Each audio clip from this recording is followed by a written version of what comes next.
अस्सलाम वालेकुम वरहमतुल्लाहि वबरकातुहू। मेरा नाम रियाज़ुद्दीन है। मैं पेशे के लिहाज से होम्योपैथिक डॉक्टर और हकीम हूँ।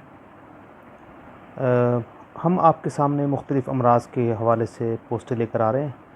आज जो हमने टॉपिक सेलेक्ट किया है वो है अमराज़ मैदा, यानी कि निज़ाम इन्हज़ाम के अमराज़, डाइजेस्टिव सिस्टम डिसऑर्डर्स। इस सीरीज़ के तहत हम कोशिश करेंगे कि हम कमा हक़्क़हू जितने भी इसके ज़ेली उन्वानात हैं उन सब के ऊपर बात की जाए, उन सब के ऊपर काम किया जाए और कम से कम एक ऐसा पर्सपेक्टिव आप सब लोगों के सामने लाया जाए जिससे कम से कम जो उस्ताज़ा कराम भी, तुलबा कराम भी और आम सामीन भी फैज़याब हो सकें। नाज़रीन, मैदे के अमराज़ में जो चीज़ सबसे पहले हमारे सामने आती है वो है स्टोमाटाइटिस। तो आज का हमारा टॉपिक भी यही है, स्टोमाटाइटिस। इस बीमारी में मुंह के अंदरूनी सतह की सोजिश हो जाती है जिसे स्टोमाटाइटिस कहा जाता है। इसको उर्दू ज़बान में मुंह आना भी कहा जाता है। अगर हम इसकी तफसील को देखें तो इस मर्ज़ की मंदरजा झेल वजूहात हो सकती है। मुंह के अंदर कोई चोट लग जाए तो इसकी वजह से ये सोजिश हो सकती है। चोट ऐसे भी लग सकती है कि हमारा जो खाल का कोई हिस्सा हमारे दांतों के दरमियान में आ जाए। बैक्टीरियल इन्फेक्शन और वायरल इन्फेक्शन की वजह से बीमारी हो सकती है। इसी तरह नकली दांतों के गलत लग जाने की वजह से ऐसा हो सकता है। मुख्तलिफ़ टूथपेस्टों से एलर्जी की वजह से ऐसा हो सकता है। अद्वियात की एलर्जी की वजह से ऐसा हो सकता है। कैंसर के मरीज़ों में ल्यूकीमिया की वजह से ऐसा हो सकता है। मुंह के अंदर दर्द होगा, मुंह में थूक की ज़्यादती होगी, मुंह से खून भी आ सकता है। इसमें चबाने में तकलीफ़ हो सकती है, बोलने में भी तकलीफ़ हो सकती है, मुंह में ज़ख़म होंगे और साथ साथ मुंह में खून के धब्बे नज़र आएंगे। मरीज़ का मुंह पुरहिस होगा। अगर हम इसके टेस्टों की बात करें तो खून का मुकम्मल इम्तहान यानी कि कंप्लीट ब्लड सेल CBC इसका किया जाएगा। पेशाब का इम्तहान अगर आप करवाना चाहें तो करवा लें, लेकिन मेरा ख़्याल है कि परफ्यूजन टेस्ट ज़्यादा बेहतर होता है।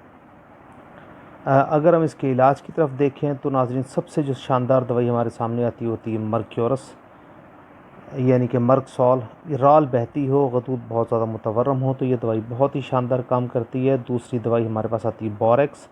इसमें मुंह में सफ़ेद रंग के एक आंवले हों और खाना खाने से इन आंवलों में खून गिरने लगे, इस वक्त के आंवलों की मुफीद दवाई। इसके बाद एक दवाई आती है हमारे पास काली म्योर। काली म्योर की भी अलामतें कम बेश इसी तरह की होती हैं।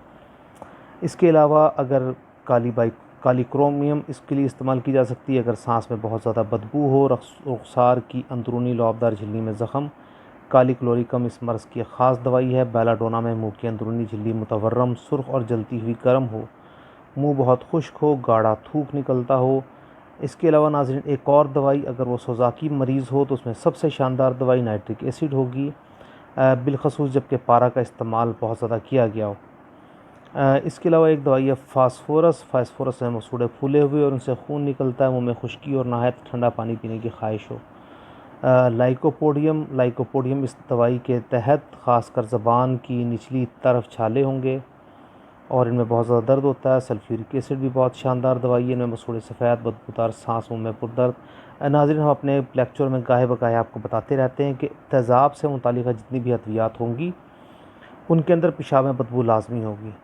तो सल्फ्यूरिक एसिड में भी अगर मुंह में मसूड़े ख़राब होंगे तो लेकिन पेशाब में बदबू यकीनन होगी। और उसके अलावा एक दवाई है अर्जेंटम नाइट्रिकम। बदहज़मी, पेट में अफारा और मैदे की ख़राबियों के बायस मुंह में ज़ख़म और छाले। इसके अलावा एक दवाई जो सबसे ज़्यादा शानदार है वो हाइड्रास्टस है। थोड़ी सी महंगी है, ये लोकल कंपनियों की भी कम से कम एक औंस 700 रुपये की आपको मिलेगी। मदर टीचर से लेके आप 6x 12x तक इसको कंफर्टेबली इस्तेमाल करवाएं और ये इसको आप हतमी दवाई के तौर पर मैदे के अमराज़ में और मुँह के छालों के अमराज़ में, कब्ज़ के लिए इसको हतमी तौर पर इस्तेमाल करवा सकते हैं। अगर आप कंपाउंड के तौर पर देखना चाहें तो इसमें बोरेक्स और मर्कसॉल को इस्तेमाल करवा सकते हैं। अगर कोई और बड़ा कंपाउंड इस्तेमाल करना चाहें तो बोरेक्स या मर्कसॉल, नाइट्रिक एसिड और हाइड्रास्टस मिला लें। अगर आपको लगता है कि इस दूसरे मरहले में दाखिल हो गया तो फिर आप बोरेक्स और काली म्योर को इस्तेमाल करवा लें। नाज़रीन, इस तरीके से आप मुँह आने को या मुँह की सोजिश को पर काबू पा सकते हैं। अल्लाह ताला आपको अपना अमन में रखे। खुशियाँ बांटिए और खुश रहिए।